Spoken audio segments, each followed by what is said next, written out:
নমস্কার, আমি পৌলমী চক্রবর্তী। আমি এই মুহূর্তে দেখে নেব ঈশ্বর বা সৃষ্টিকর্তা আপনাকে কি বোঝাতে চাইছেন বা কি জানাতে চাইছেন, যেটা আপনার জন্য জেনে নেওয়া সবথেকে বেশি দরকার। দেখে নেওয়া যাক ঈশ্বর বা সৃষ্টিকর্তা আপনাকে কি জানাতে চাইছেন। এই রিডিংটাকে ক্লেম করার জন্য লাইক, শেয়ার, সাবস্ক্রাইব করবেন। ফেসবুকে দেখলে ফলো করবেন, তবেই কিন্তু ক্লেম করতে পারবেন, তবেই কিন্তু আপনার সাথে মিলবে। চ্যারিয়েট। তো ঈশ্বর বলতে চাইছেন যে আপনি নিজের উপরে কনসেন্ট্রেট করুন। অর্থাৎ আপনার যা লক্ষ্য আছে, আপনার যা উদ্দেশ্য আছে জীবনে, যার জন্য আপনি পরিশ্রম করে চলেছেন অক্লান্ত, যেই স্বপ্নগুলো আপনি দেখেছেন সেইগুলোকে পরিপূর্ণ করার জন্য আপনি এগিয়ে চলুন। আপনাকে যে যাই বলুক না কেন কান দেবেন না, কারণ আপনার যেটা লক্ষ্য রয়েছে সেই লক্ষ্যটা পূরণের দায়িত্ব আপনার একারই।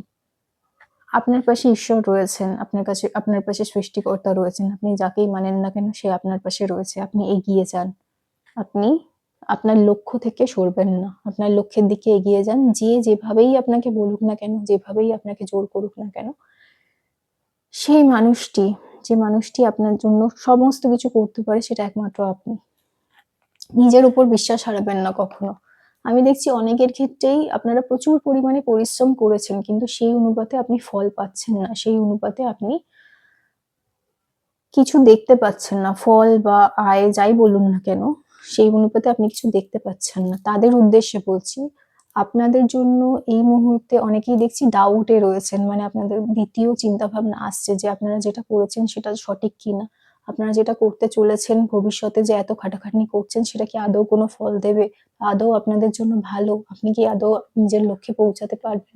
এই ধরনের সেকেন্ড থটস বা দ্বিতীয় ভাবনা চিন্তা যাদের মধ্যে আসে, তাদের উদ্দেশ্যে বলছি, এই মুহূর্তে কিন্তু এই ধরনের ভাবনা চিন্তার মধ্যে জড়াবেন না। আপনি অনেকটা দূর এসছেন, আপনি অনেক পরিশ্রম করেছেন, আপনি অনেকটা দূর এসছেন। আর একটুখানি কিন্তু বাকি, খুব বেশি কিন্তু বাকি নেই। ঈশ্বর আপনাকে এটাই বলতে চাইছেন বা সৃষ্টিকর্তা আপনাকে এটাই বলতে চাইছেন যে আপনি নিজের কাজ যেটা করছেন সেটা কোনোভাবেই থামাবেন না। কারণ আপনি যদি থেমে যান, আপনার লক্ষ্য কিন্তু কোনোদিনও পূরণ হবে না। আপনি ছাড়া আপনার লক্ষ্যে আর কেউ আপনাকে পৌঁছে দিতে পারবে না।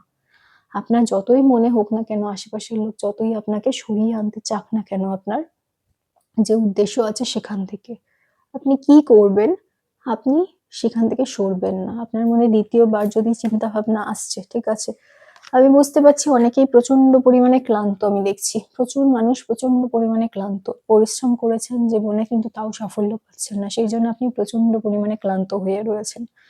যারা এই ধরনের পরিস্থিতিতে রয়েছেন, যে এত পরিশ্রম করেছেন এবং এত পরিমাণে পরিশ্রম করেও আপনার কোনো ফলাফল সেইভাবে দেখতে পাচ্ছেন না, তাদের উদ্দেশ্যে বলছি, আপনারা কিন্তু থামবেন না।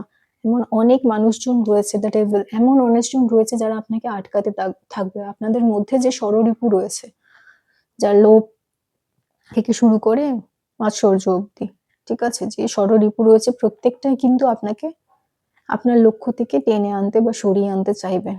তাতে কিন্তু পা দেবেন না। আপনার লক্ষ্য খুব শিগগিরই পূরণ হবে, ঠিক আছে? আপনার লক্ষ্য খুব শিগগিরই পূরণ হবে।